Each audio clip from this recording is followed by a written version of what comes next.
Hello everyone, welcome back to the channel long live literatures, long live you all people. तो आज हम बात करेंगे डेनिस ब्रूटस की एक पोम के बारे में, a common hate enriched our love and us. अब देखो ये जो टाइटल है, let me zoom in this. A common hate enriched our love and us के बारे में हम बात करेंगे।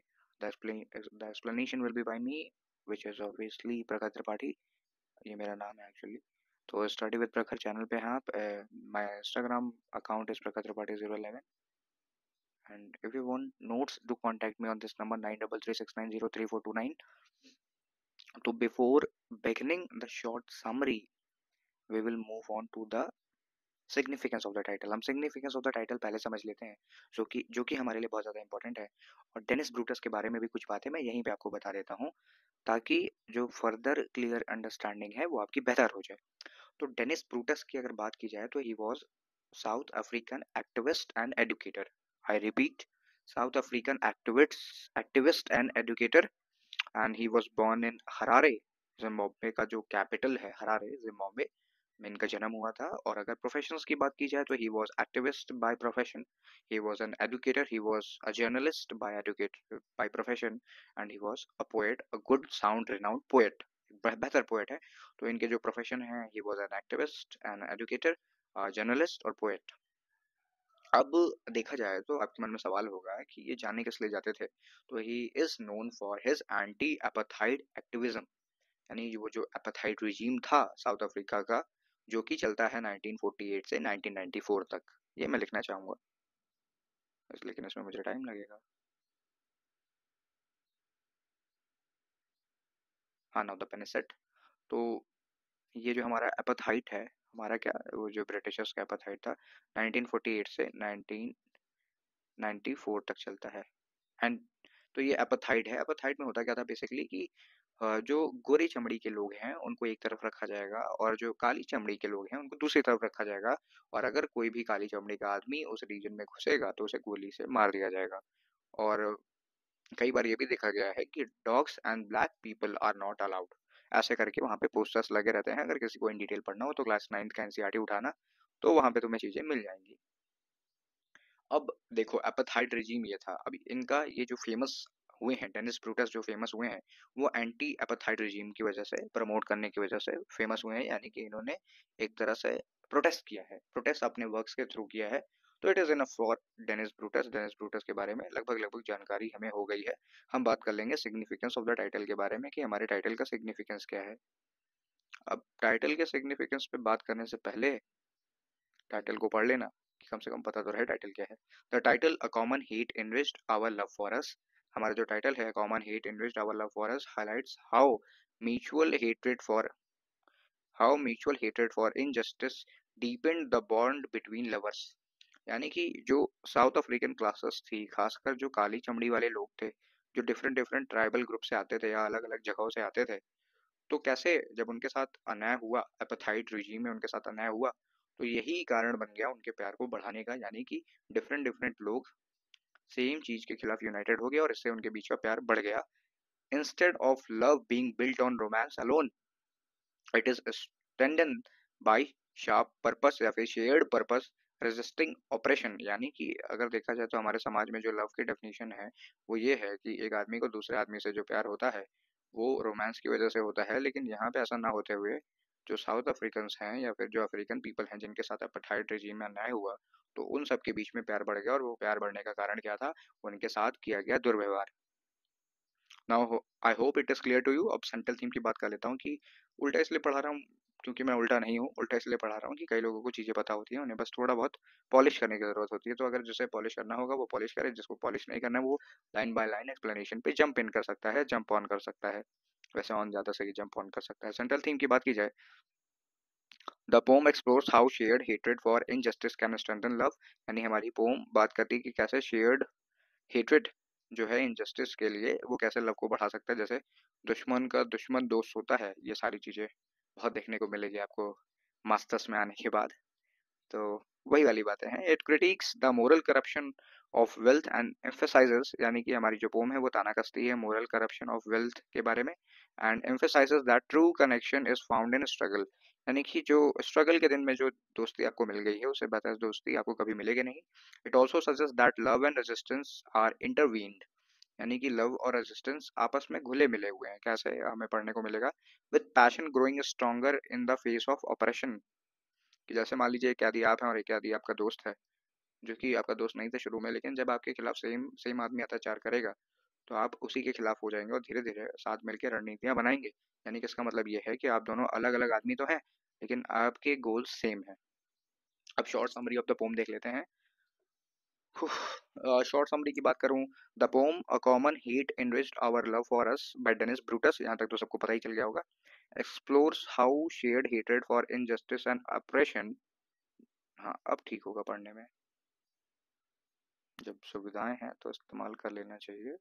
हाँ ठीक है। Explores how a shared hatred for injustice and operation depend the love between two individuals, यानी कि कैसे दो लोग हैं जिनके खिलाफ सेम आदमी अत्याचार कर रहा है या दो ग्रुप्स हैं जिनके खिलाफ सेम लोग अत्याचार कर रहे हैं तो किस तरह से उनके बीच का प्यार बढ़ जाता है, जस्ट बिकॉज ऑफ ऑपरेशन, यानी कि उनके ऊपर होते हुए अत्याचार के कारण उनके बीच का प्यार बढ़ जाता है, जो कि इंटरेस्टिंग चीज है। यही हमें इस पोम में समझने को मिलेगा। The pome contrast material comforts with harsh reality of operation, यानी कि हमारी पोम जो है वो बताएगी कैसे मटेरियल रेजिस्टेंस यानी कि मटेरियल कंफर्ट्स जितने भी हैं कि अच्छा खाना, अच्छा वाइन, अच्छे रहने की जगह, ये सारी हार्श रियलिटीज होती हैं ड्यूरिंग ऑपरेशन, यानी कि अगर आपके आपको प्रताड़ित किया जा रहा है उस बीच में अगर आप ये सारी चीजें देखेंगे तो ये और ज्यादा आपको डिप्रेस करेगा। Suggesting that true connection and passion arise from shared struggles rather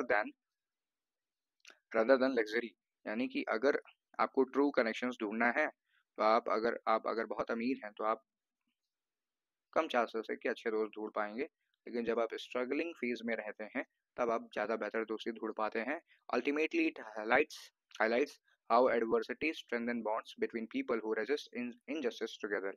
अब ये जो पोम है वो ये बताएगी कि कैसे लग्जरी में अच्छे बॉन्ड्स नहीं बनते, लेकिन अगर दो लोग हैं जो कि मुसीबत को साथ में झेलते हैं तो उनके बीच के बॉन्ड ज़्यादा बेहतर स्ट्रांग होते हैं। यही हमारी पोम का मेन थीम है। और शॉर्ट समरी भी हो गया, सेंट्रल थीम भी हो गया और सिग्निफिकेंस ऑफ द टाइटल भी हो गया। तो अब हम बात करेंगे स्टैंजा वाइज एक्सप्लेनेशन पे। A common heat invest our love for us, यानी कि वही पहली लाइन जो हमारा टाइटल है। The speaker suggest that their love grew stronger because they shared common hatred. हमारे जो पोएटिक पर्सोना है वो बोल रहा है कि हमारा लव इसलिए बढ़ गया, हम लोगों के बीच में लव इसलिए बढ़ गया क्योंकि हमने कॉमन हेट्रेड को फेस किया है, लाइकली अगेंस्ट ऑपरेशन इनजस्टिस और political system.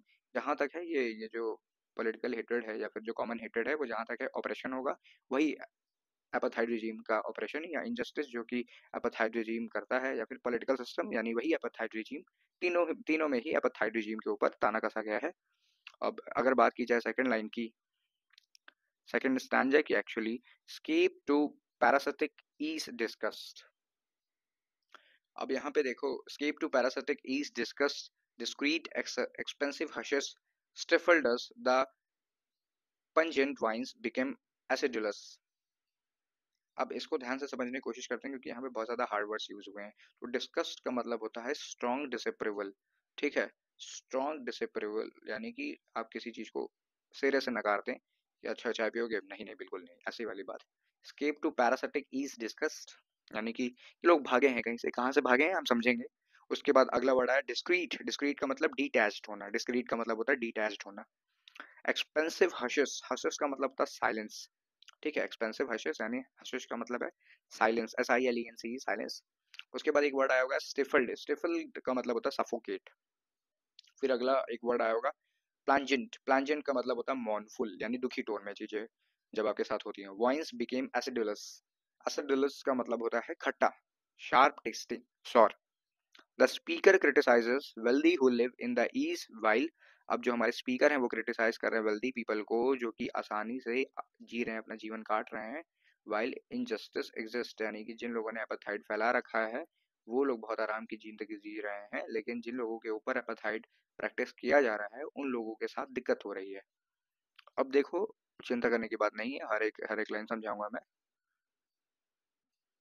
Discrete expensive hushes, refers to silence of rich who ignore oppression, यानी कि ये जो डिस्क्रीट एक्सपेंसिव हसेस है वो ये दर्शाता है कि कैसे रिच पीपल देख रहे हैं कि लोगों के साथ ऑपरेशन हो रहा है लेकिन कुछ बोल नहीं रहे हैं। Plangent wines became acidulous means that even fine wine lost its sweetness, symbolizing how luxury felt bitter due to guilt. अच्छा, एक चीज, अगर किसी ने वाइन टेस्ट किया होगा, खैर मैंने नहीं किया है टू बी रियली ऑनेस्ट, लेकिन अगर आप बहुत फाइन वाइन पीते हैं या बहुत स्ट्रॉन्ग वाइन पीते हैं तो वो कड़वी होती है। According to studies, according to test experts, discovery science वगैरह करके जो चैनल्स आते थे वहां से मुझे जानकारी प्राप्त हुई है, तो मैं बता देना चाहता हूँ। तो ये जो फाइन वाइन वाला कॉन्सेप्ट है वो कड़वी होती है, लेकिन वो वाइन क्यों कड़वी लग रही है उन लोगों को, हमारे जो डेनिस ब्रूटस है उनका ये कहना है कि ये फाइन वाइन इन लोगों को इसलिए कड़वी लग रही है क्योंकि ये हराम की वाइन है। हराम की वाइन यानी कि ये लोग देख रहे हैं कि किस तरह से लोगों के ऊपर अत्याचार हो रहा है, फिर भी उसके खिलाफ आवाज नहीं उठा रहे हैं, इस वजह से इनको ये जो वाइन है वो कड़वी लग रही है। Rich foods knotted to revolting clots. अब नॉटेड यानी कि बांध देना, क्लॉट्स यानी इकट्ठे पड़ जाना, क्लॉट्स यानी कि कहते नहीं ब्लड की क्लॉटिंग हो गई, और guilt and anger in our queasy guts. अब गिल्ट एंड एंगर का मतलब पता होगा, क्वीजी का मतलब बता देना चाहिए मुझे, फीलिंग सिक, गट्स का मतलब पेट होता है, remembering the hunger Hungary comfortless, remembering the hungry comfortless, even rich food became unappetite, एक सेकंड, हाँ सही है, सही है, सही है, अनएपेटाइजिंग है वो। Even rich food become unappetising because they were aware of the suffering of the poor, यानी कि देखो वो कह रहा है कि जो रिच है उनका जो खाना है, रिच फूड यानी कि जो बेहतर बेहतर खाना है, मान लो कि जो बेहतरीन डेलिकेसीज हैं वो भी अब रिचेस को खाने में अच्छी नहीं लग रही हैं, क्योंकि उन्हें मालूम है कि जो पुअर्स हैं उनके खिलाफ बहुत खराब काम किया है उन्होंने, इस वजह से उनका कुछ भी खाया पिया उन्हें बचेगा नहीं। जैसे इंडिया में इस बात को बोला जाता है कि हराम का पैसा पचता नहीं है, या किसी किसी के साथ आपने गलत किया है डिलिबरेटली तो आपको भी धीरे धीरे वो मिल जाएगा। ठीक है, बैक बेचिंग बैक बाइटिंग करना कहीं ना कहीं आपको वापस डिलीवर हो जाएगा किसी न किसी फॉर्म में। Revolting clots symbolizes the discomfort of including in luxury while others suffer. Revolting clots का मतलब ये है कि कैसे symbolizes the discomfort of indulging in luxury while others suffer, यानी कि कैसे जो अमीर लोग हैं वो लग्जरी में रहते हैं लेकिन जो गरीब लोग हैं जिनके साथ एपाथाइट प्रैक्टिस की गई है वो बेचारे सफ़र कर रहे हैं, क्योंकि जब एपाथाइट चल रहा था 1948 से 1994 के बीच में, तो जो रिचर्स होते थे यानी कि जो गोरी चमड़ी के लोग होते थे उनका एरिया बहुत ही पॉश, और वहां पे अगर कोई चमड़ी का आदमी अगर घुस जाता था तो उसे गोली मार दी जाती थी। तो जो रिचर्स होते थे वो बड़े आराम से जीवन यापन करते थे, लेकिन जो पुअर्स होते थे सारी दिक्कत आती थी। यानी कि गरीब होना और काला होना पाप था। दोनों दोनों दोनों इंटरप्रिटेशन साथ में लेके चल रहा हूँ मैं, तो क्या पता कुछ और सोच के डेनिस ब्रूटस ने लिखा हो, तो it is my interpretation of the pome, अगर आपका कुछ और है तो कोई दिक्कत वाली बात नहीं है। इन ड्रॉटी एंगल्स ऑफ कंक्रीट स्टेयर्स और seared by, हाँ सही है, seared by salt winds under brittle stars we found a, इसको POIGNANT पे आप क्या करिएगा, जी पे जोर मत दीजिएगा तो पोइगेंट हो गया, POINANT पोइनेंट, जी पे जोर नहीं देना है प्रोनाउंसिएशन पे, पोइनेंट, ठीक है, पोइनेंट नहीं poignant, and to tenderness the lovers experience hardships staying in cold uncomfortable places. अब ये देखो ध्यान से समझने की कोशिश करो। In grotty angles of concrete stairs, यानी कि ये जो लवर्स थे, यानी कि ये जो लोग थे वो कंक्रीट की स्टेयर्स पे कभी बैठे रहते थे, और seared by salt winds under brittle stars. अब कई बार रात के समय में इनके पास छत नहीं होती थी, और जब हवाएं चलती थी सर्दियों में या गर्मियों में गर्म हवा चलती थी और इनकी जो चमड़ी खुली रहती थी, यानी कि जहाँ पे भी इनको चोट लग गई है एपाथाइड रिजीम में वॉयलेंस होने के कारण, तो वो जो खुली चोट है उस पे दर्द, वहां पे दर्द हुआ करता था। यानी अगर आपको कहीं घाव हो गया है और बहुत गर्म हवा फील होती है, बहुत ठंडी हवा लगती है, तो आपको चोट और ज्यादा महसूस होती है, तो इसके ऊपर बात की गई है। We found poignant and to tenderness the lovers experienced hardship, यानी कि जितने भी लवर थे उन्होंने हार्डशिप फेस की थी, staying in cold uncomfortable places at uncomfortable places, ये सारे लवर्स ने हार्डशिप फेस की थी। Their love was tested in difficult condition, यानी कि ये जो जितने भी हमारे प्रोटेस्टर्स थे उनका जो लव है वो डिफिकल्ट कंडीशन पे टेस्ट हुआ, making their tenderness more painful, और यहाँ पे टेंडरनेस यानी कि वो जो उनकी नाजुकता है वो और पेनफुल हो गई, क्योंकि ध्यान से समझो जब खुली चोटों पे घावों पे इस तरह की हवा लगती है तो और घाव पे नमक डालने वाला काम हुआ ये। तो यहाँ पे इस लाइन का ये मतलब निकल के आता है, particularly it is my interpretation, किसी और का कुछ और हो सकता है। तो उदास या दुखी होने वाली बात नहीं है, कॉन्फ्लिक्ट नहीं करना चाहिए। प्रेम भावना से हम समझ के चलेंगे। And sharper that our strain and sharper than our strain, the passion against our slant, disfigurement and tension, hate gout, हाँ सही है, gout out deeper levels for our passion। अब देखो इसको समझो, their hatred for suffering in their land was stronger than personal struggles। अब देखो ध्यान देना कि their hatred for the suffering in their land was stronger than their personal struggles। यानी कि जब उन्होंने देखा, क्या देखा, जो जितने भी अफ्रीकन लोग हैं उन्होंने देखा कि उनके लैंड का डिसफिगरमेंट हुआ है। लैंड का डिसफिगरमेंट होने का मतलब ये है कि एक जो जगह है, अगर मान लीजिए आपका घर है, आपके घर में से 2-3 कमरे में 2-3 लोग रहने लग जाएं और उसको ब्लॉक कर दें कि आप उन जगहों पे नहीं जा सकते, जबकि घर आपका ही है, और जो बाहर से जो लोग आए हैं वो कह रहे हैं कि तुम इन कमरों में नहीं आ सकते हो, तो तुम्हें कैसा लगेगा? गॉउट, GOUGED, गॉउट आउट का मतलब होता है स्कूप आउट। जैसे आइसक्रीम का टब आपने खरीदा या आइसक्रीम खरीदी, तो आइसक्रीम में से चम्मच से जब आप आइसक्रीम को निकालते हैं तो जो गड्ढा होता है उसको गॉउट आउट कहेंगे। तो ऐसे समझ लो कि वो जो अपार्थाइड रिजीम के लोग आए हुए हैं, जो अंग्रेज आए हुए हैं, उन्होंने अफ्रीका में स्कूप आउट कर लिया, लैंड को गड्ढे क्रिएट कर दिए हैं। और वो गड्ढे कैसे हैं कि अमीर लोग एक साइड, गरीब लोग एक साइड, यानी अमीर लोग यानी गोरी चमड़ी के लोग, गरीब लोग यानी काली चमड़ी के लोग। इस तरह से चीजें चल रही हैं, यानी कि इन लोगों को ये लग रहा है कि उनके जो पर्सनल स्ट्रगल है वो इतनी खराब भी नहीं है, लेकिन जो उनके मदरलैंड के साथ किया गया वो सबसे खतरनाक चीज है, वो खराब चीज है। The hatred depend their passion both for their cause and for each other. यानी ये जो हेट्रेड है वो डीप हो चुकी है, यानी कि बहुत घृणा फैल चुकी है ब्लैक्स के बीच में, किसके लिए? वाइट्स के लिए। This hatred depend their passion both for their cause and for each other.